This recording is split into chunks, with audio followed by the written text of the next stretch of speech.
2004. Sweep envisions Mezzaterra as a common ground, a meeting point, and an area of overlap.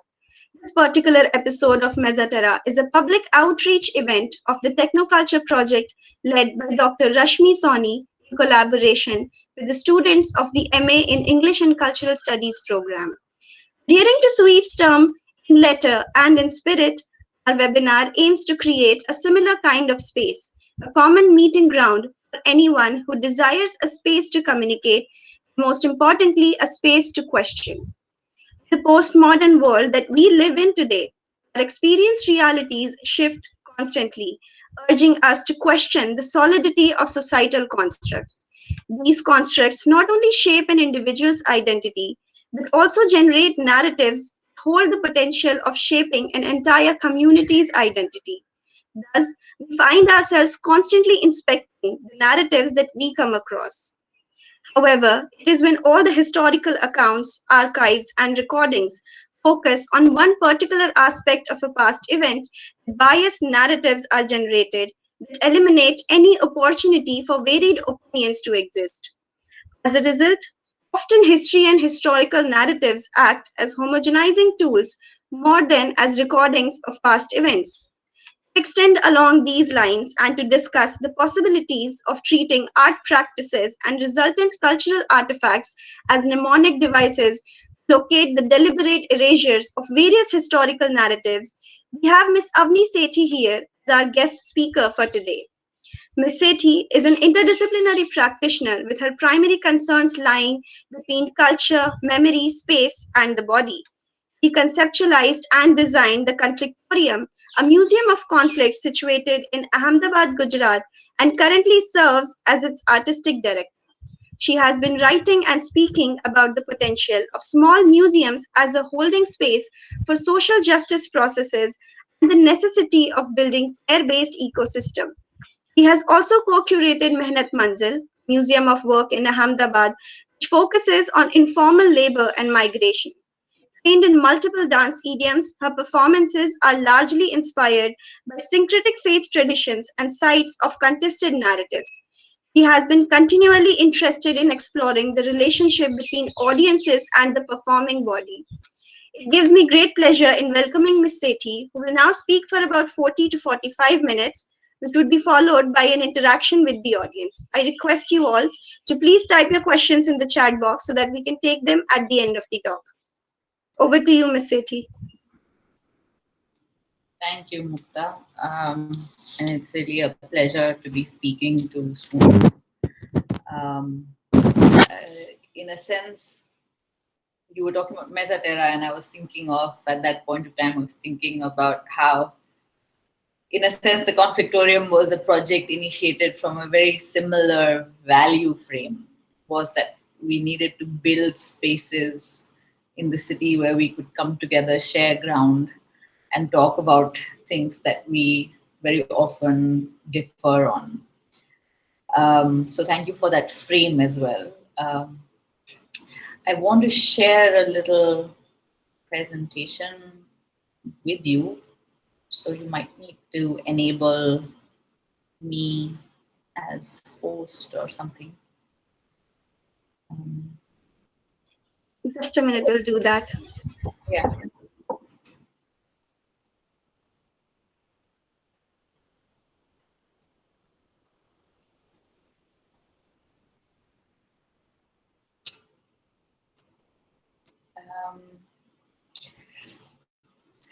Yeah. Maybe I will start speaking while you, or maybe it's done. Thanks, it's done.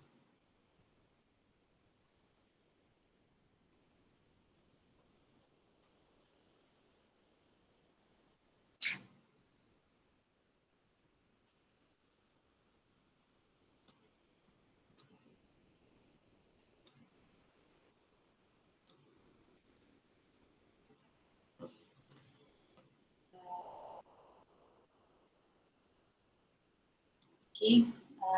You know, the unfortunate bit about being presenting screens uh, and speaking to participants who don't have videos on is that I actually can't see anything, and I can only see my screen when I'm speaking right to you. Um, so, so you might want to forgive me. Um, you might want to forgive me moments of looking through the void. Uh,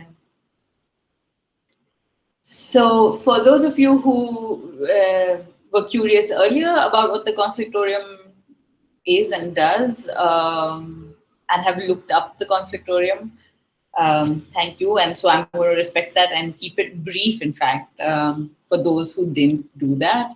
The Conflictorium is a museum of conflict in Ahmedabad. We opened in 2013. Um, and That's what the building looked like. Now, I'm going to go back to this slide, and this map here is of, in fact, Ahmedabad.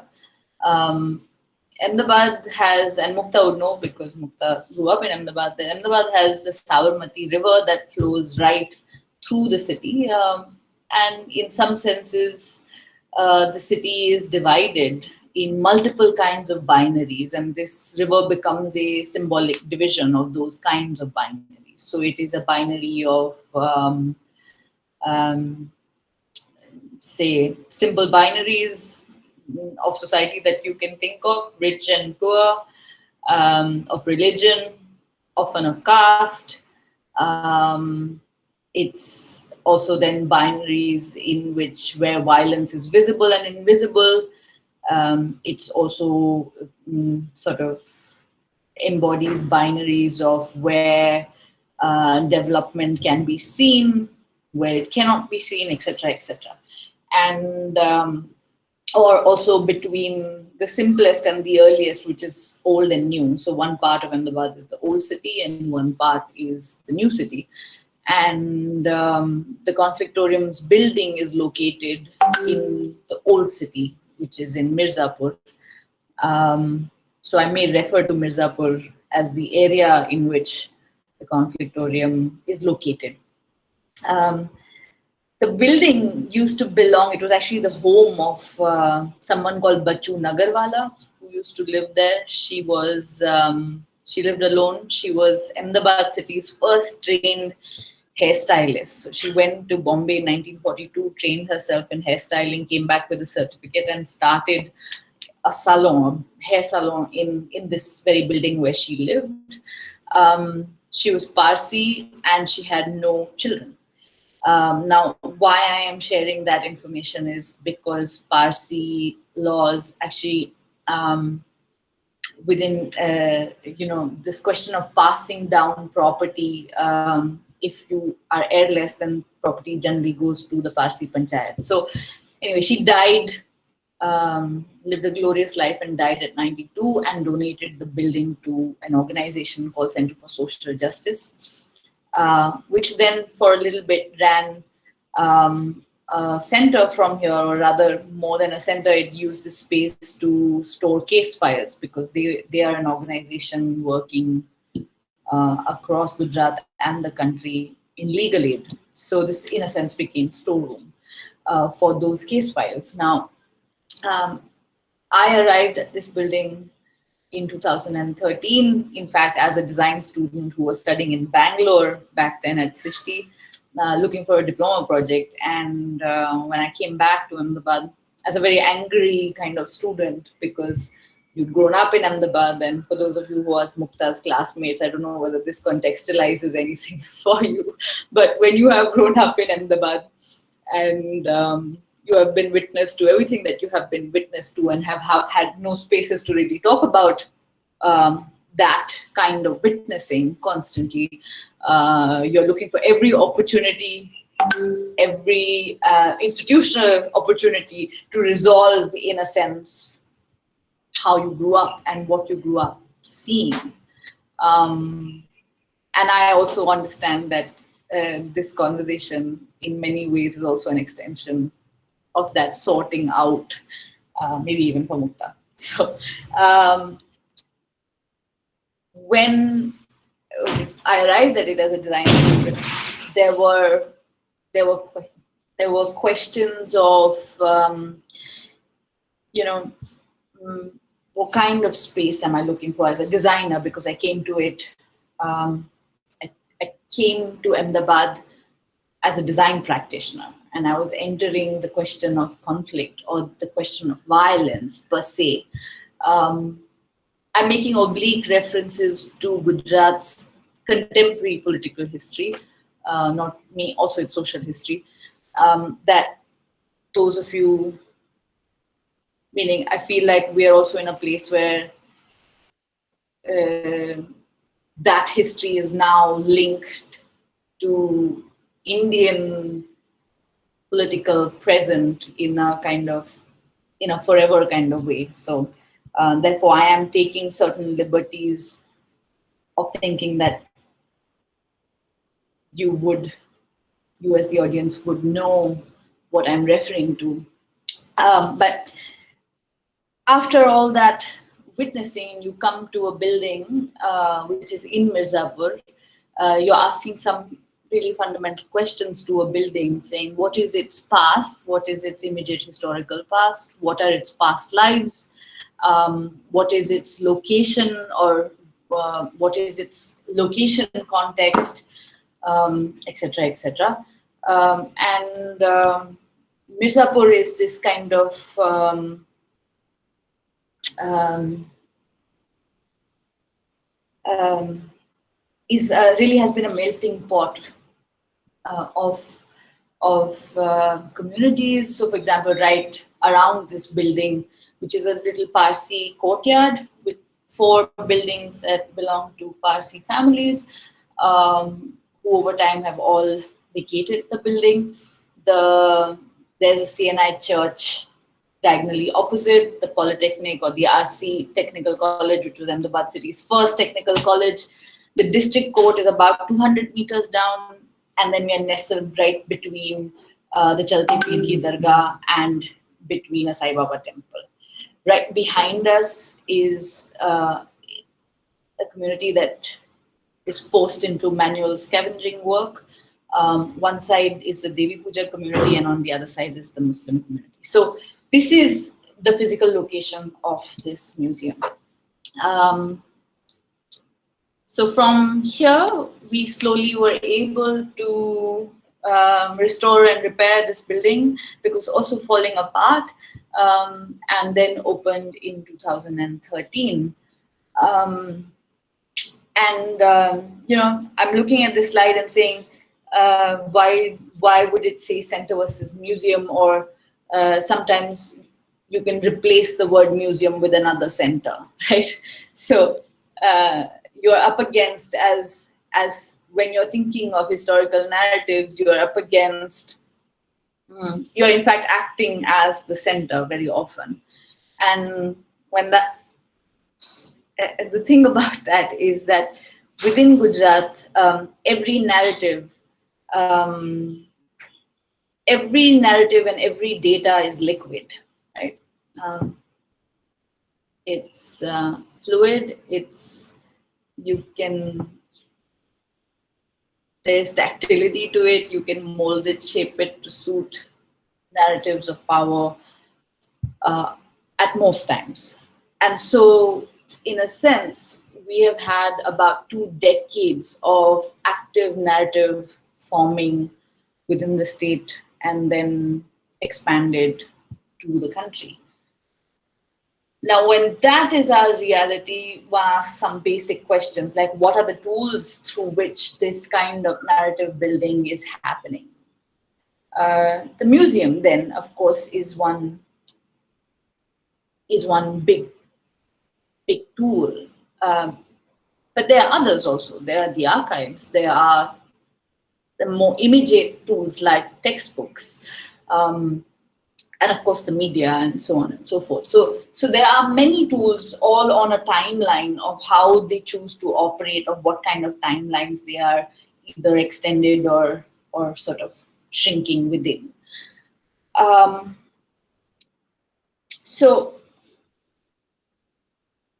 and I'm going to skip a little bit on how the Museum of Conflict came to be. There were many organizations who mostly civil society organizations who were working on questions of Dalit rights, of women's rights, on media and human rights, and these kinds of issues, who came together to support an idea like this and say, yes, a museum of conflict is a good idea, and that civil society will support the entry, will enter this space, in fact. Um, and there begins a story where the setting up of the Museum of Conflict does not have the state involved in any way. Therefore, where does support come from? There is no state funding for a museum of this kind. What I'm presenting to you in front of you right now, you're seeing the old definition that the ICOM uses of what the museum is. Now, the museum, which is in its own self such a contentious category, and it's contentious because where is the museum born, in whose imagination? It has imperial histories. In fact, it has an imperial present as well. And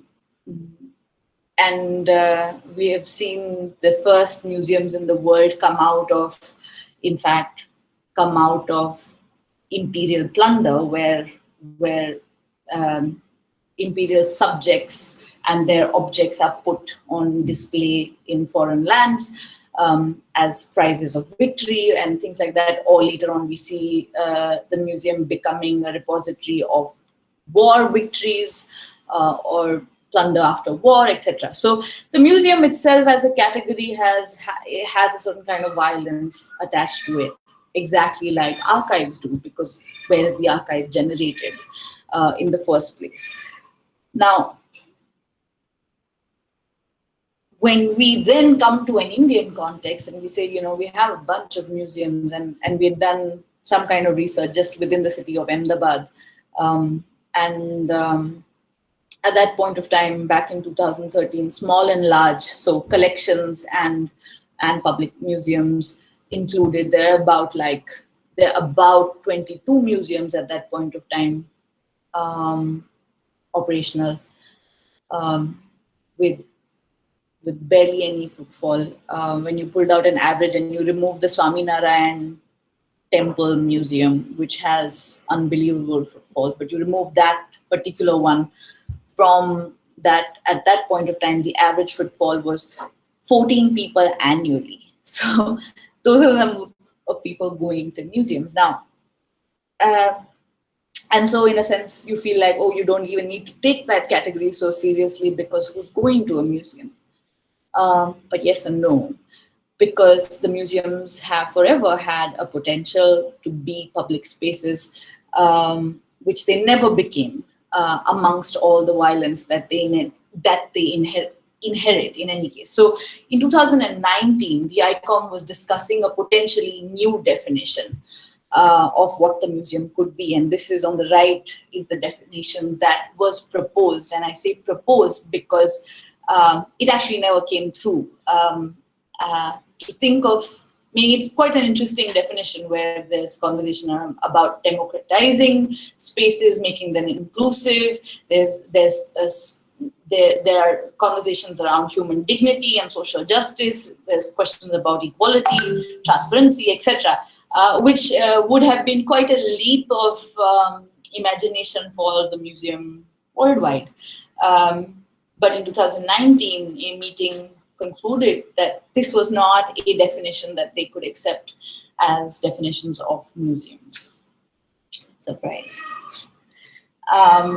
Coming to the Museum of Conflict, I'm just going to very quickly run you through a couple of photographs and take up much more time if you have questions about those pictures or images later when we open the floor. But this is inside the museum where we have walkthroughs or exhibitions. This is an exhibition called The Empathy Alley. These silhouettes speak or have speeches attached to them, but the lines that you see on the floor are basically conflict lines between those people who thought through this very idea or notion of India and what were their differences. So you're seeing Jinnah and Nehru, you're seeing Sardar Patel, Ambedkar, Gandhi, and you're seeing Indulal Yagnik in this frame. Um, Now, this brings us to this very conception of what kind of conflict are we talking about at the museum. When we entered the question of violence and conflict in Gujarat, one realized that if ultimately the attempt to do this was to be able to get more and more people to speak about what has happened or the kind of violence that has been endured. And I do not only in this moment, I'm not only referring to, say, the violence of 2002 against the Muslim community, but I'm talking about a sustained kind of violence that never emerges in popular media or narratives. So, for example, a study has been made within Gujarat of how many villages, meaning of what is the kind of untouchability that is being practiced, caste-based untouchability that's being practiced in the state. And Navsarjan Trust, that is in Gujarat, did a study where they said not a single village can claim that there is untouchability has ended in Gujarat. There have been 99 forms of untouchability that are being practiced presently as we speak, being recorded in Gujarat. So these are, whether it's about gender-based violence. So there is this notion for a lot of urban women in Ahmedabad will say, Ahmedabad is so safe. It's so safe that women can be on the streets at two in the morning. Now, this is a small category of women who can experience that kind of safety, because while yes, Ahmedabad is safe for women on the streets, it is number 2 on domestic violence in the country. Now, why does this happen? It's a strange kind of binary where, or meaning in some a split personality that Gujarat has all along had, where where everything that is visible is at scale and is at a grand scale, but everything that is invisible, therefore development is large, but human factors don't count. So that's the kind of context we are operating in. So or for example, so I'll go over this, that there are 2 parts to the museum. There is the permanent exhibits that speak of framing conflict from the position of the self. So everybody who comes to the museum is in effect not pushed, but invited rather, invited into thinking of the dialectic, the age-old dialectic of the self and the other. While the museum, so the ground floor does that through various exhibitions that are permanent or rather conceptually fixed. There is the upstairs or the first floor, which is a temporary space, so it's a moving space. So people, we show exhibitions on specific thematics and they run for about 2-3 months and then sort of moves. Now, this, for example, is an exhibition curated by the photographer Sudharak Olve. It's called Blue Icon Contemporary Reiterations, and it was in 2 parts. One is on the history or archival images of Ambedkar and his life, and the other part were young photography students recording Baba Saheb's presence in their homes. So an exhibition like this, or again, this is ground floor where this is a copy of the exact replica of the Constitution as we know it. And we often curate these panels, which are, we pull out specific laws. So for example, what I'm seeing right now here is laws around untouchability. We've done some around labor, or we've done some around women. But there's an interesting anecdote here where often when students come to experience the museum and we're taking them on a tour, and it's generally interactive because there's a lot of speaking, touching of objects and things like that, unlike unlike museums the way we know them, um, is, what is this book? And invariably, the imagination of a book on a pedestal in this country at the moment is mostly around it being a religious book.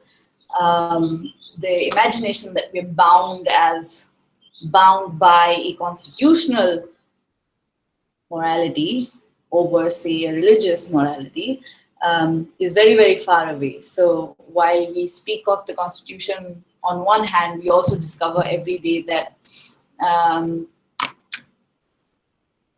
the word that we use in Gujarati for the Constitution is Bandharan, and in Hindi it's called Samvidhan.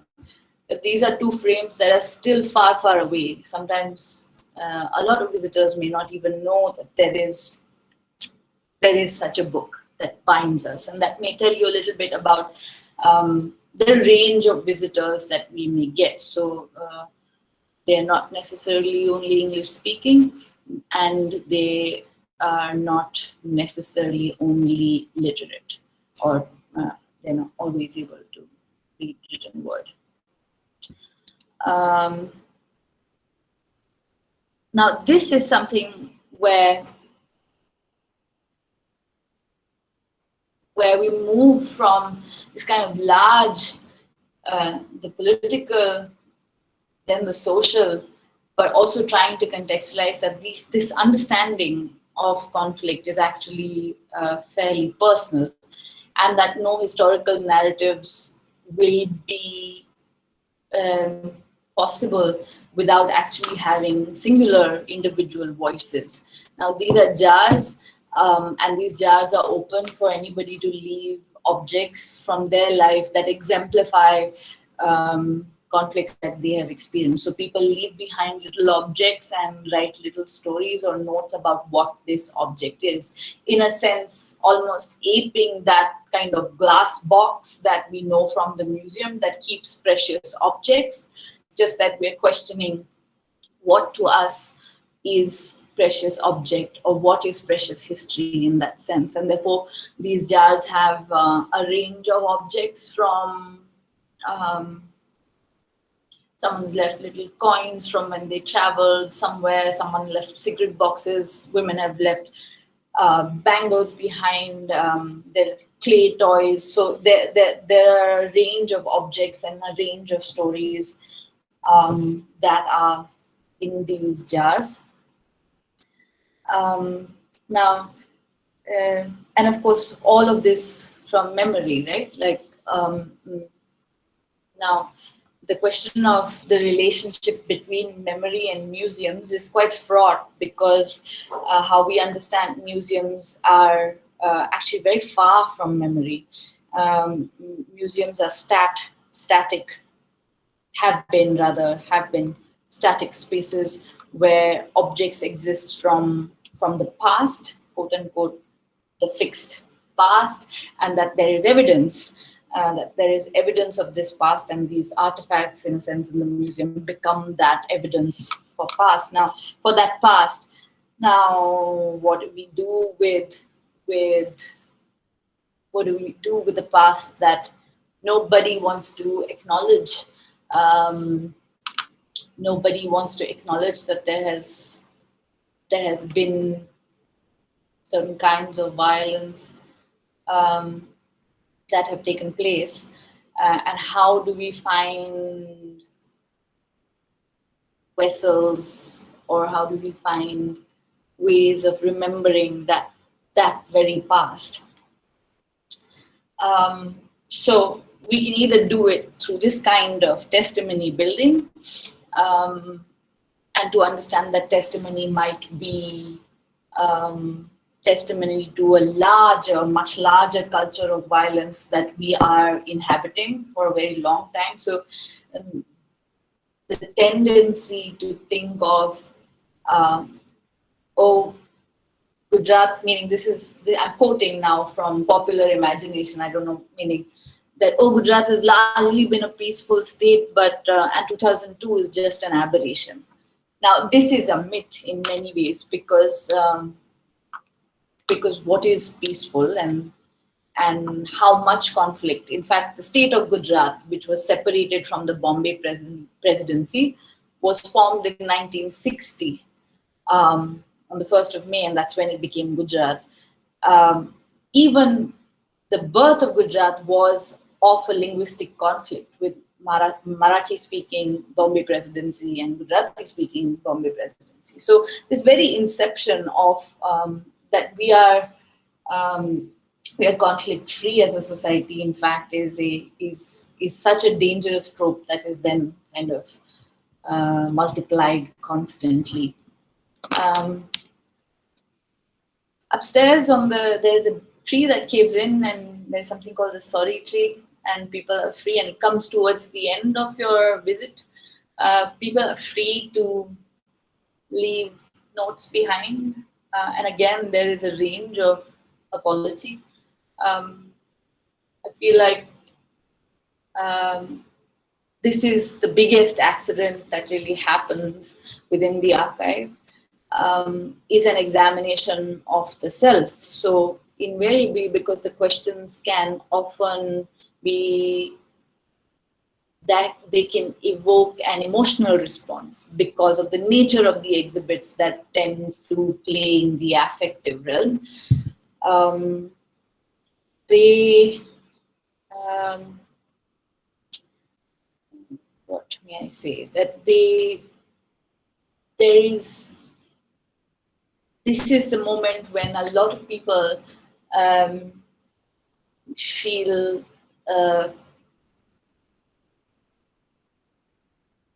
feel like they are encountering parts of themselves. So where really, who is the artifact? Suddenly you realize, as a person who's walking through the museum, uh, that the artifact may not be outside of you. In fact, this is the space that then turns the lens inwards a little bit. These are just images of some workshops that we hold. We also have auditorium, and this is from Sunday morning drawing sessions or poetry reading sessions, or say, for example, this is an exhibition from the upstairs. Now, I've shown you pictures from the downstairs. This is from the upstairs. This is an artist called Sara Naqvi, who's showing her work around images of the body, and these are school children from actually a nearby school who are probably examining what they're seeing is really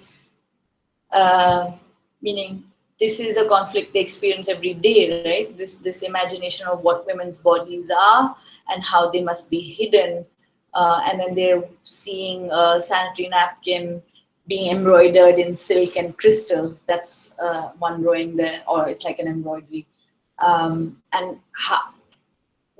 now, once you encounter this conflict that you've lived with of invisibilizing, and then you have something visible in front of you that's opening up what you've kept hidden for so long. So very often we realize that the conversation around conflict will need to be mediated through cultural artifact. We are also in a space where there is a lot of opinion available, and opinion is available through mediatized images, through social media platforms, and it's so opinion versus opinion can't go very far, and therefore cultural artifact then becomes the space to open up that entire conversation, and in a sense, as I say, to also a way of record certain kinds of conflict or record certain moments in time. This is a band performing right outside the Conflictorium. These are probably songs of protest, but also songs of protest sometimes found in popular media. So sometimes they could also be from films. You also realize that we as a museum swing between many imaginations of what production of art we really mean by, because we also know that while one foot remains in in civil society, but one foot is very firmly placed in the art world. And the question is, isn't the art world also inhabiting very similar kind of violences?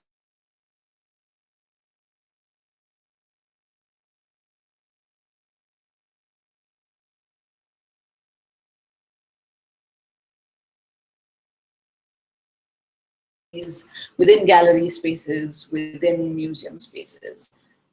So one is also conscious about where are these narratives being formed. This is an exhibition called "Two Stories Rumored in Branches," which was on the which is on the militarization in Kashmir and on half widows. That we then traveled with. We did show it at the Conflictorium in Ahmedabad, but we also took it along with us to Srinagar and showed it there. Um, the artist who made these paintings called Roli Mukherjee. Um, so in a sense, one also realizes that while these paintings most necessarily need to be seen in Ahmedabad because people in Kashmir live this violent reality every day, it's people in Ahmedabad who need to see it. But in a sense, it completes a loop. So often we try and move out of the building space um, uh, and take exhibition out. This is from another exhibition called Imagining a Forest. I'm showing you this example because exhibitions as we imagine it are also processes of evidence building. They are building evidence in a way that jurisprudence cannot, because in jurisprudence you need you need evidence to be admissible, right? You need it to be valid in the court of law. But we also know how fragile evidence is. That evidence is destroyed, it is disremembered, it is burnt, etc., etc. And so, where will you build evidence? Can we build cultures which engage in evidence building continuously? So, on one side, you are seeing a painting by R. Magesh, and then on the other side, you are seeing a PIL filed by Mahesh Pandya of Paryavaran Mitra on deforestation in the Gir forest area. And these two can sit side by side within an exhibition um, to create the kind of evidence that we would need for a larger culture to be interested in the question of, say, ecology.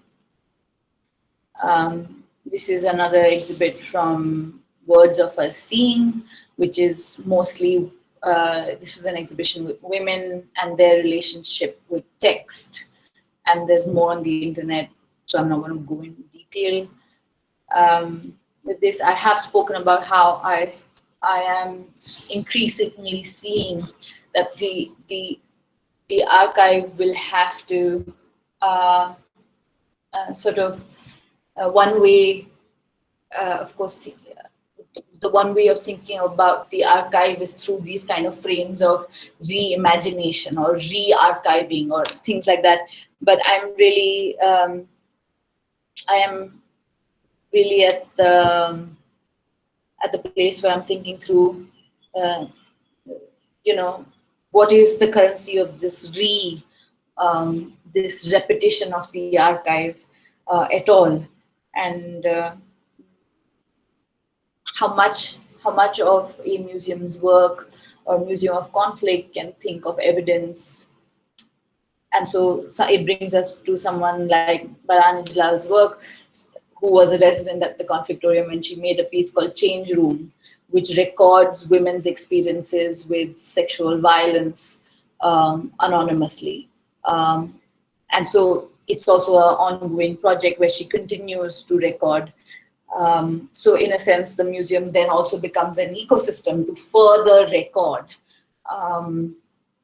histories, not only at the museum, but through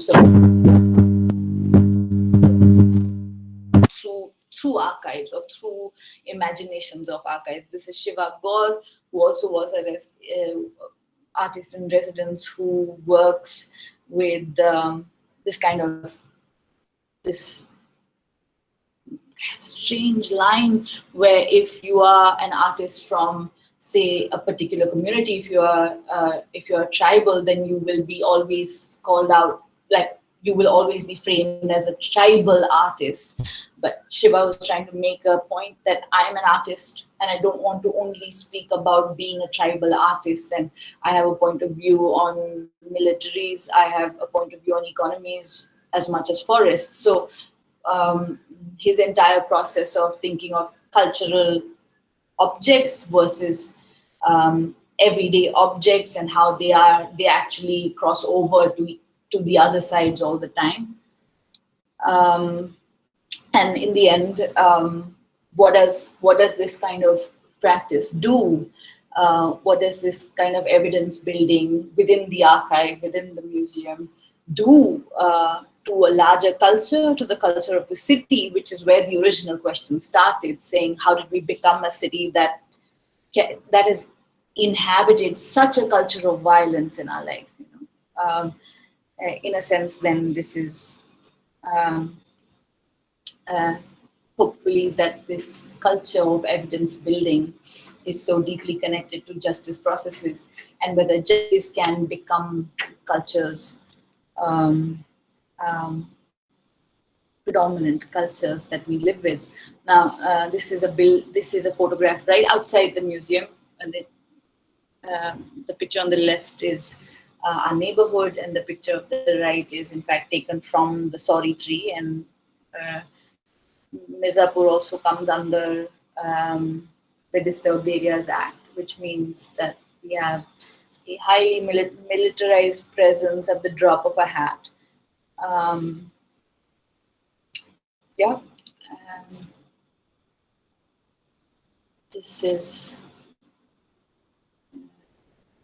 stop sharing. There are a couple of links that I did want to share with you, so that while you're trying to just understand or grapple with these kind of ideas, you can also see a little more of what kind of work we do. I'm just putting some links in the chat, and you can go through it. These are some videos. I've also put a link to the archive where a lot of what the Conflictorium has done in terms of uh, temporary exhibitions, especially, is there. You might also be able to read some notes or some testimonies there. Um, and I will also put together maybe a link to our present exhibition that's going on, which is called Fabricating Love in Other States. Um, in a sense, it's an entry into thinking of conflict or thinking of what is missing uh, from the other side. Uh, yeah, so happy viewing, and that's that. I'm happy to take questions or speak to Mukta or however.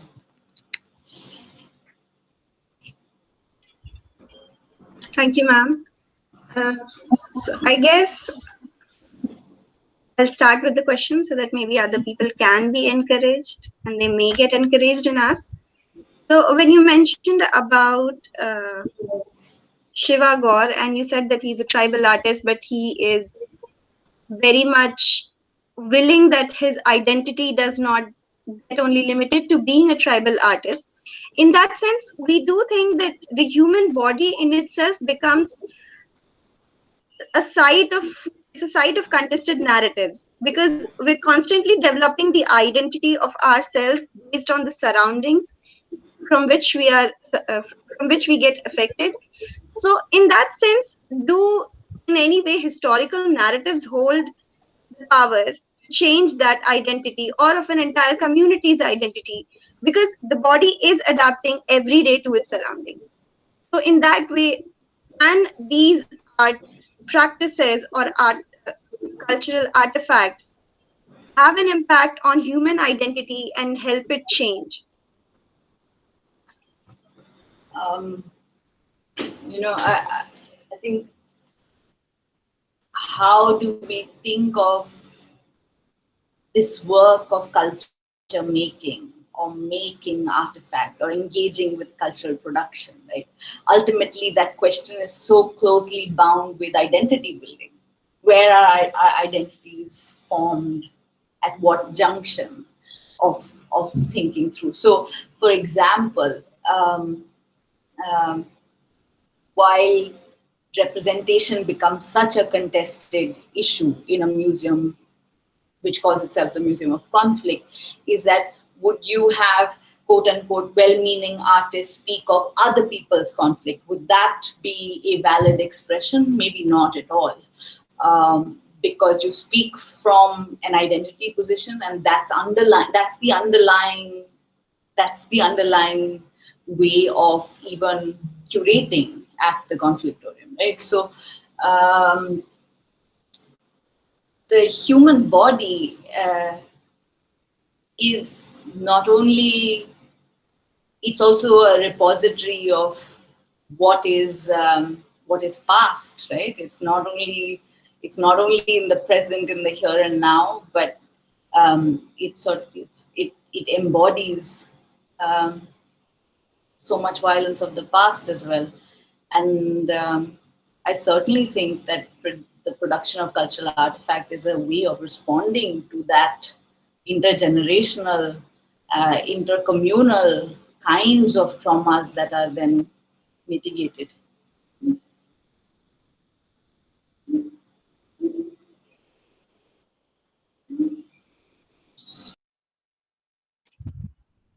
We do have a question.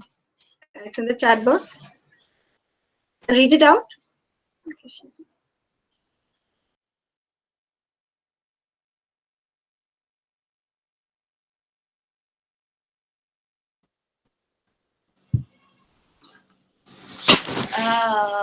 That's a tough one. Well, now because you brought up the question of ignorance, I'm going to take the help of a um, writer, thinker, academic who I'm very fond of, is Y.S. Aloni, and he gave us this frame to look at exactly this thing that you're talking about. Is he framed something called protected ignorance, right? That this is not a default ignorance that we have, or one person here or there has, but we are structured, or our societies are structured in a sense, to really to protect us and keep us ignorant. And he's specifically also, he's writing in the context of caste, within young urban upper caste people. I know that this is a sentence that is quotable quote for when we are woke, and we say, "Oh, I didn't even know my caste for so long," or "I don't even know my caste." Now, what is this position of not knowing caste? It's a particular kind of ignorance, and we have structures that keep it like that. Now, what do you do when you are speaking within a society that has protected ignorance, right, for so long?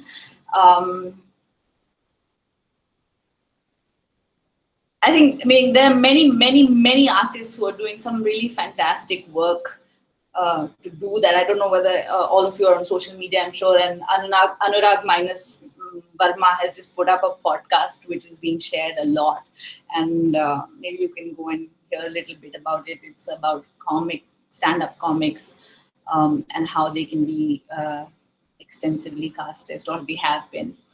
Now, I feel like it's to answer that. I want to answer that more as an artist, not so much as someone who runs or does organizational work. Um, I think it helps to speak from your location, and when you speak from your location, there is still a possibility to be heard within societies. Yeah, but it's a big, large one. That's probably why we got here in the first place.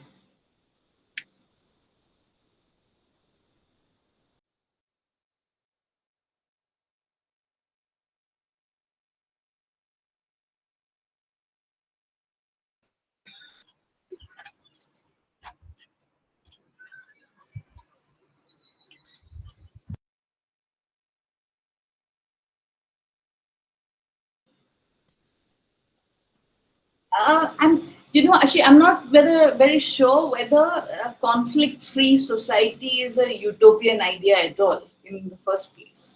So, to imagine conflict as bad, as sort of in this kind of very clear, like good, bad, um, I don't know whether that's helpful or whether that's productive. Conflict is a sure sign that we are probably living. We are a living culture. We're living now. The question is, what do we do with conflict? Whether conflict necessarily has to manifest itself as violence. So yes, a violence-free society is utopic, and that would be a wonderful society to inhabit.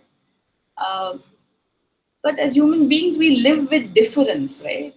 And that's fine. And that's something we just haven't learned to celebrate.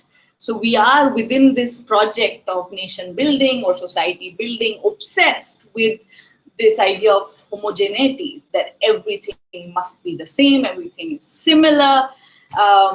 We are slowly moving that into policy. We are hearing rumors of one nation, one vote, etc., etc. So we want to imagine this country as if it speaks one language, it has one grammar, it has one imagination of the nation, etc., etc.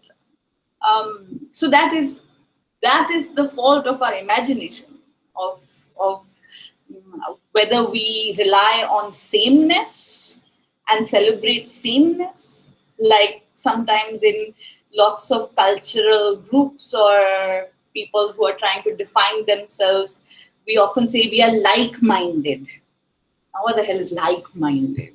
And we celebrate that we are like-minded, instead of saying, hey, actually, we're all really different from each other.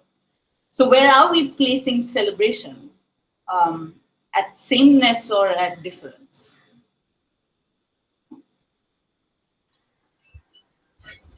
Actually, now that we've raised this question, so now that we've raised this question of utopian situation or whether or not the conflict as a term in itself does have a bad connotation or a good connotation to it, we do come to understand, and the basic also sorry not basic the center part of my research was also to figure out why is it that we are trying to hide that yes, there exists conflict in society. Because in the process of hiding these conflicts, what happens is that history in large becomes a tool just to homogenize the masses, or either to control these masses and then just get preserved as a state's apparatus to inculcate one memory. And in that sense, I really want to understand that if we do stop hiding these conflicts, is there a possibility for us to then reach a dystopian society? Because a lot of times the discussions that I end up being in is, if you keep giving way for these conflicts to be present in society, or if you keep letting the quarrels of society or the bad past of a society be in the limelight, we lose our all glory and things like that. So is it really a possibility for us to ever land in a dystopian society if we stop letting conflicts and difference in opinions be highlighted? Oh, you're almost like posing this as a future question. This is a present question, right? Isn't it exactly where we are? Aren't we already in our dystopian present? Um, but um, let's put it this way: that citizenship needs a past, right? let's add to that and say imperial citizenship needs a past. So, in this country, for example, and we've actually known this for much longer than this country existed. That's imperial citizenships need pasts, and that's why we create institutions that build these pasts or these glorious pasts that engage with antiquities and all kinds of things, right? Like to build that glorious past. Because without this glorious past, you're not a citizen enough for inside and for outside. Now, we are in a place where we have come right to the crux of that citizenship of a government actually acknowledging, or the state actually acknowledging, that those who do not have this past, or those who don't have admissible evidence of this past, are not citizens enough. So, what is the CAA, for example, or the Citizenship Amendment Act, right? It's, in a sense, actually finally coming to this question of, if you cannot prove your past, then you are not citizen. So if you cannot acknowledge, so you have two ways, right? If you acknowledge a conflict, then you enter the game of violence. If you don't acknowledge conflict, which means you don't acknowledge a past, then who are you? You are persona non grata. So it's this kind of, it's not, it's like chit bhi teri, pat bhi teri.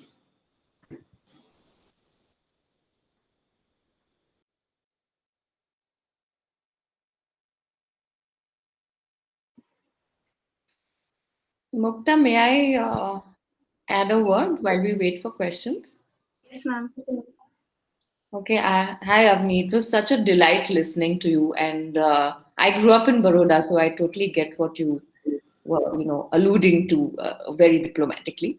But first of all, congratulations on finding such a gorgeous place. I think that's a very big deal. I think you're really fortunate, and I'm sure you've kind of moved heaven and earth to find that place. So that that's really wonderful.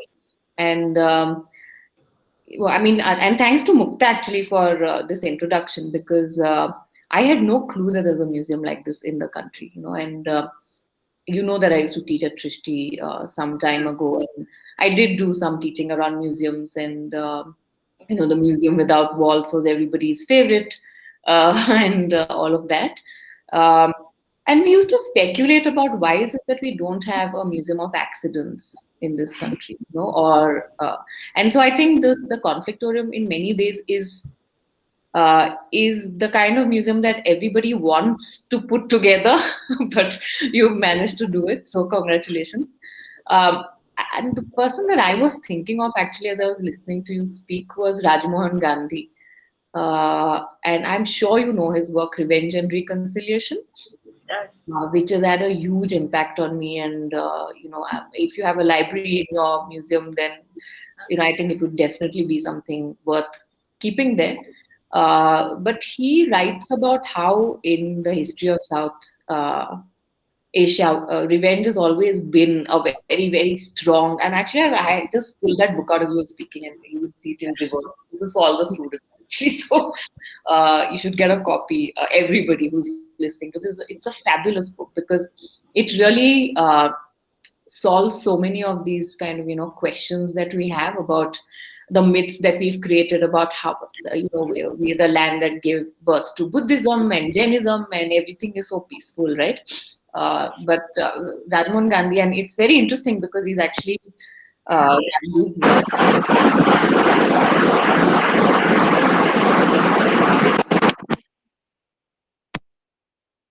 sorry, whoever's running that account needs to mute their mics, the Mezzaterra account. Um, yeah, he's Mahatma Gandhi's grandson, and so it's very interesting to read his work on violence and revenge. And he actually makes the argument that we've always been inherently vengeful as a society, as a region, as a culture, and it isn't that we are kind of specially peaceful in any way, right? But he also writes about the long history of the importance of reconciliators, people who have helped in reconciliation. And I really think that your museum, in some sense, is creating a space for that very important role that people like Kabir or the Sufi tradition would have, Mira and others would have done in our country. And because we are squeezing out the space for poetry and imagination, and stuffing that with obnoxious nationalism, I think your museum has a very important role to play. So I just want to wish you all the very, very best. And it's wonderful to have established contact with you, and I hope that we can stay in touch. And yeah, thanks. In fact, Rajmohan Gandhi has made his way to the museum a couple of times, and we have shared notes on revenge, actually. So it stays, because revenge also stays at the heart of, very like palpably stays at the heart of every conversation in Gujarat, right? Whether it's whether it's gender, whether it's caste, whether it's religion, it's all masked in this question of justice as revenge, and confusing those two positions. Yeah, and I think that's a shared discourse across Maharashtra and Gujarat, and it may have something to do with the Bombay presidency. One really doesn't know, but that's with the Marathas and the Shiv Sena rhetoric, and it's very much about revenge. Uh, and in fact, ironically, I left Gujarat in 2001. And I never went, and I never lived there again. But when I went back, my relationships with everybody that I knew changed.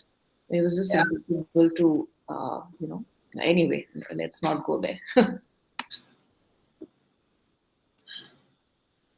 Okay, there's another question about books. Books. Oh no, books. Perspectives on conflict. I don't really know whether I don't think you should approach books that speak about conflict at large, but really find things that discuss very small, everyday things. I think that's how you understand conflict best. And I'm happy to share a list from the Conflictorium library, which has lots of books on artists engaging with the question of conflict. So I can send that across to Mukta in a while, and she can share that.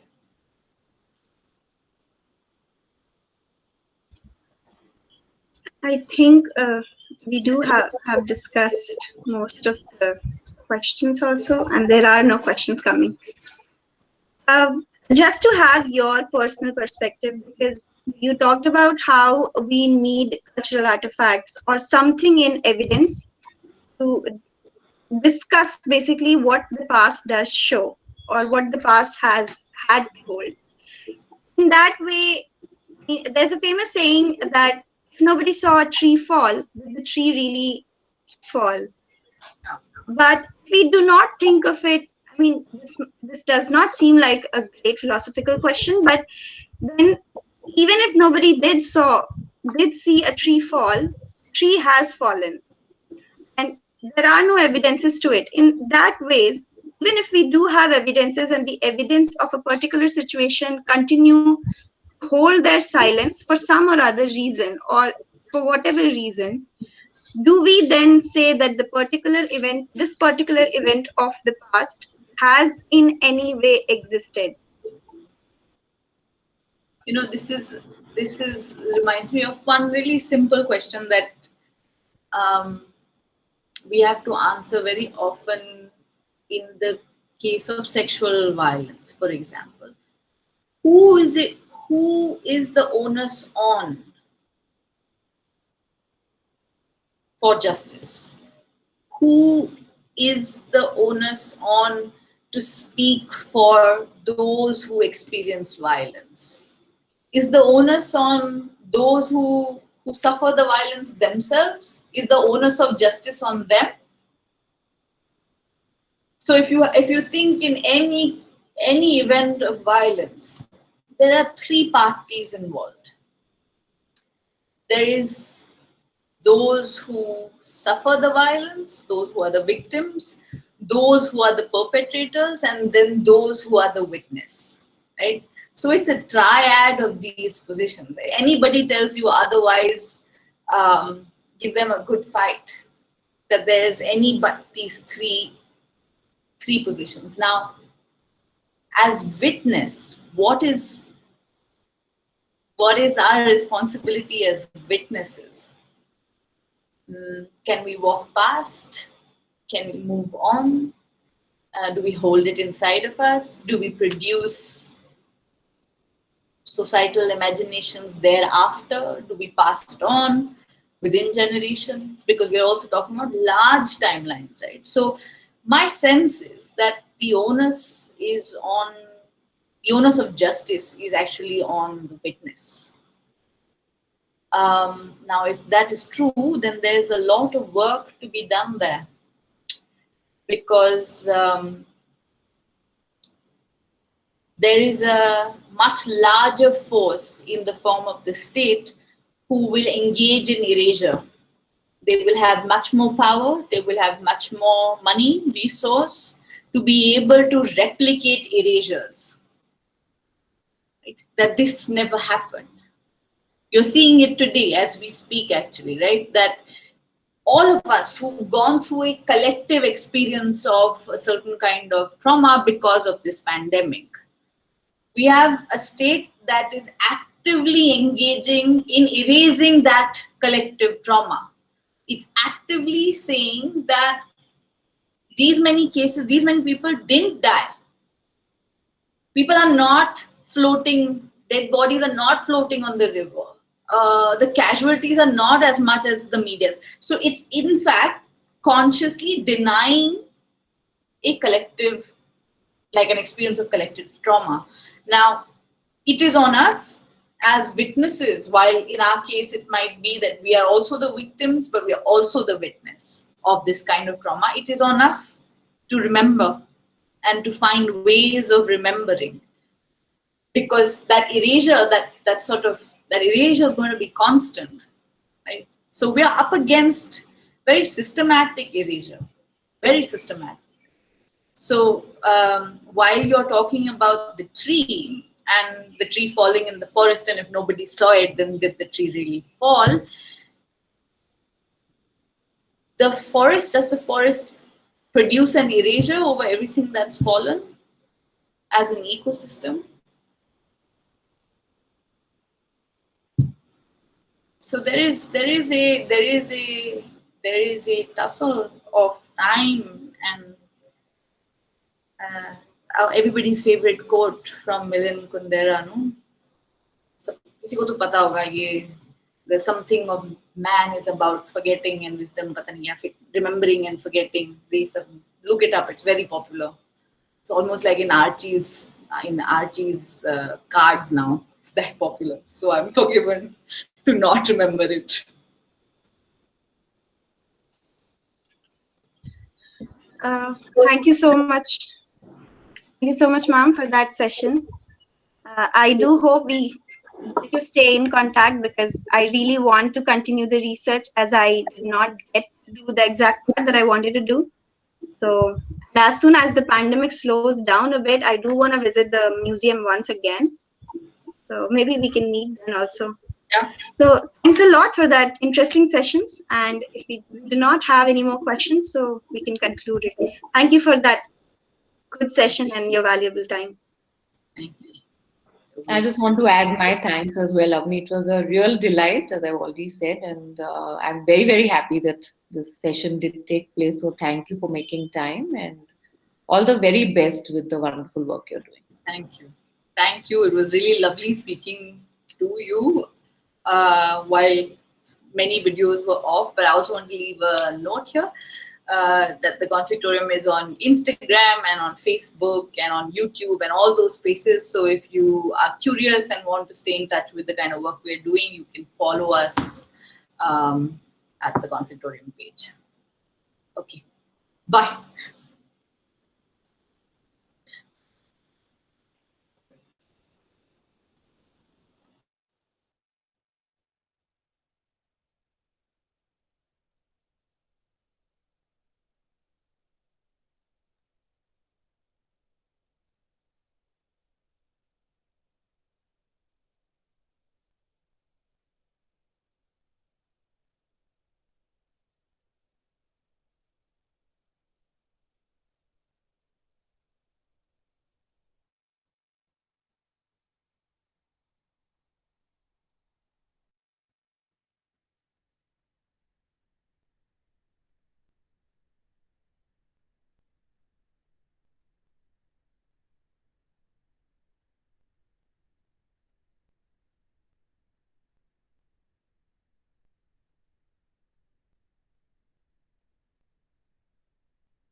Myra?